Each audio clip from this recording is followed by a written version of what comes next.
Buzz,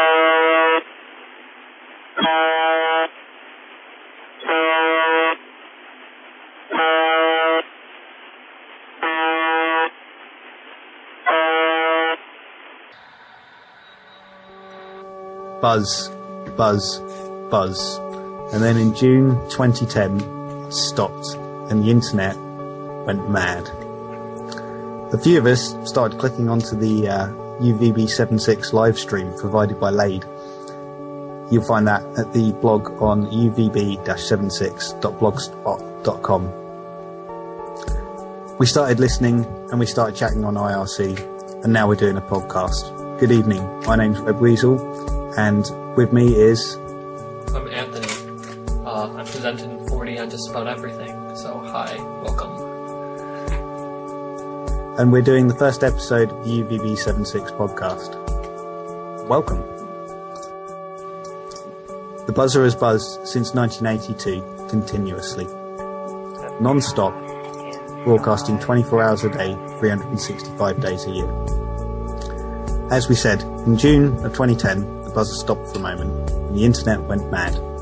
Many people thought that the buzzer was part of the Russian dead man's hand system, designed to set up the nuclear weapons that would destroy the world in the event that it stopped buzzing because it had been destroyed itself. So therefore, a lot of us who grew up under the Cold War have the fear of mutually assured destruction, decided we should start listening and actually pay attention to this and what's going on in the world around us. So, the buzzer. 1997 is the first known broadcast on the buzzer. In Russian voice, it allowed us to take a guess through radio triangulation, which is still stored in web archives on the net, on a site that's now deleted, unfortunately, to assume that the broadcast tower resides in the location of Varvaro, which is to the northeast of Moscow.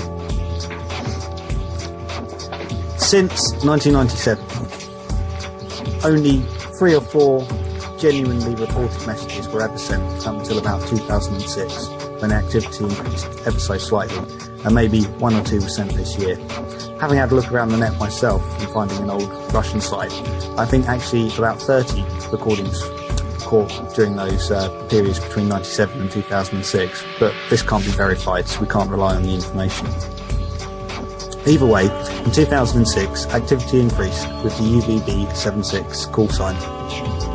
We paused at this point, put in the UVB-76 transmission as an example of what was broadcast, because there are a couple of them still available.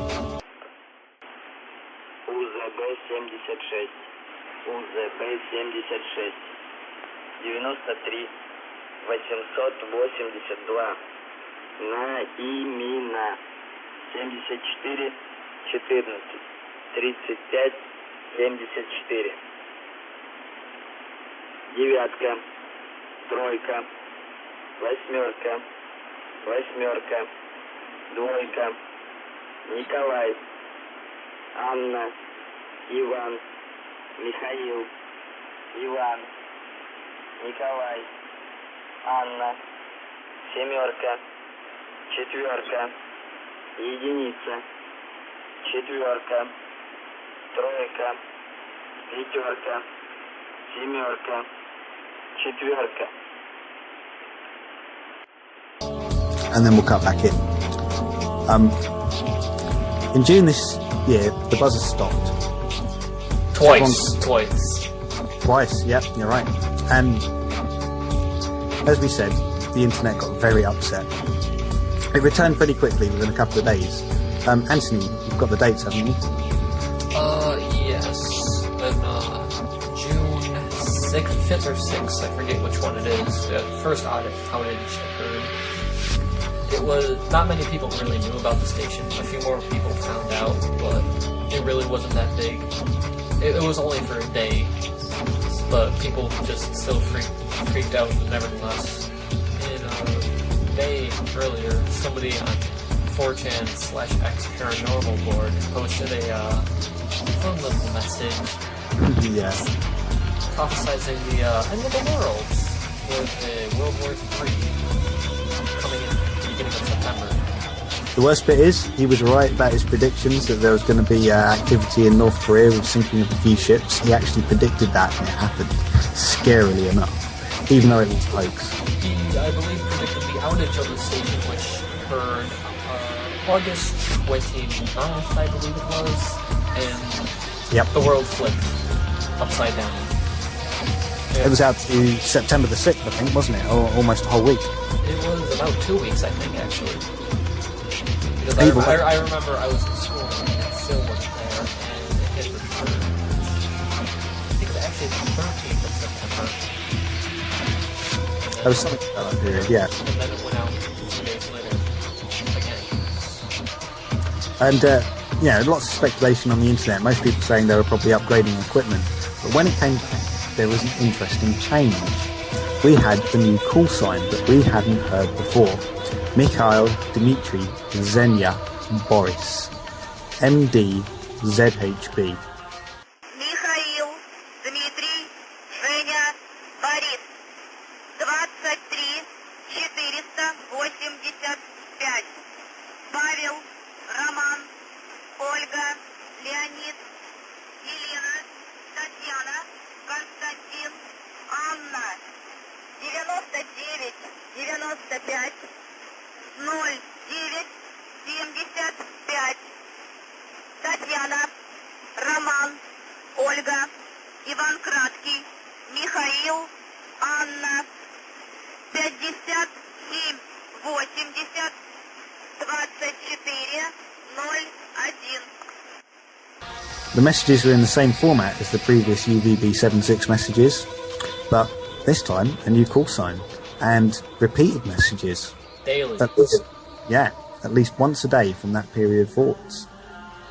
So, now we had something to monitor that wasn't once every 4 or 5 years, if we were lucky. It was something we could hear every day and start recording, transcribing, and discussing online. There's been a few more interruptions over the last month or so, and it's been interesting. The buzz has been off for the last 4 or 5 days. Yeah, about a week or so. It left us on the 28th, and then it came back just the other day on the 5th, was it? Yeah. Yep, that's it. We still have voice broadcast during this time. At the 3 o'clock UTC every day, there has been a voice broadcast. There's been a couple out session in the evening and 1 or 2 that have been immediately afterwards, but we have had a daily voice message. At this point, it was probably where we needed to have taken a note of the ones we wanted to mention, like done a list of the ones where there have been 2 on a day, that kind of thing. There was one day in October where there was actually 7 in one day, all within about 3 or 4 hours of each other, which made a few people suspicious, but not many people knew about it because the big interest in the station died off by then. Well, exactly, but at this point we'd start transcoding it and having a look into them. Either way, okay. We've started to transcribe them, and we've got a guy online called Danix, who was hopefully going to be joining us on the podcast, but unfortunately was otherwise detained to this evening. We've been getting him to translate, as he speaks Slavic language and can understand Russian numbers. And with a posting of the Russian phonetic alphabet, we've been able to describe 99% of the messages now where they've come through clearly. So we only have 1 or 2 perhaps missing characters from the majority of the messages. So we've got a whole table built up, and we started looking at the style and format. Now, the interesting thing is we've noticed a couple of times there have been repeated numbers in the messages. Now, this gets particularly interesting. We can only begin to speculate as what the messages really mean, but usually messages sent in this format are sent from a series of systems that are used by spies in the espionage field of number stations. Number stations broadcast coded messages to spies to advise them of their new orders in the field. However, there would be a problem if this station was in fact a number station for spies, due to the fact that each message probably lasts 2 to 5 minutes, and typical number station messages last up to an hour. And that just gets a really short single sentence across, so if even is a one-time pad, it's highly unlikely that it's even a spy station, more of over a military station or something with just something small to say. Absolutely correct. The amount of information being transferred in these messages is absolutely minor. Hence why there's speculations about how else the data may be transmitted. Many looking into the analysis on a sonograph of the UVB-76 vibration itself, of the buzzer, noticing cycles and patterns of volume and modulation of pitch. Some have speculated that there may be data actually being transmitted. Myself, I am rather sceptical because I work in computing. I've seen data transmissions done through audio and radio and mobile phone systems, and it doesn't feel like data to me. The data rate would be so small as to be ineffective as the messages being sent by voice. There's just not enough there to actually communicate anything meaningful. However, it could always be something like BPSK, or yes, BPSK. Yeah, I just feel, if you're doing something and you're transmitting data, this isn't the way to go about it. But I could be completely wrong. I'm open-minded to any evidence that can be presented. So.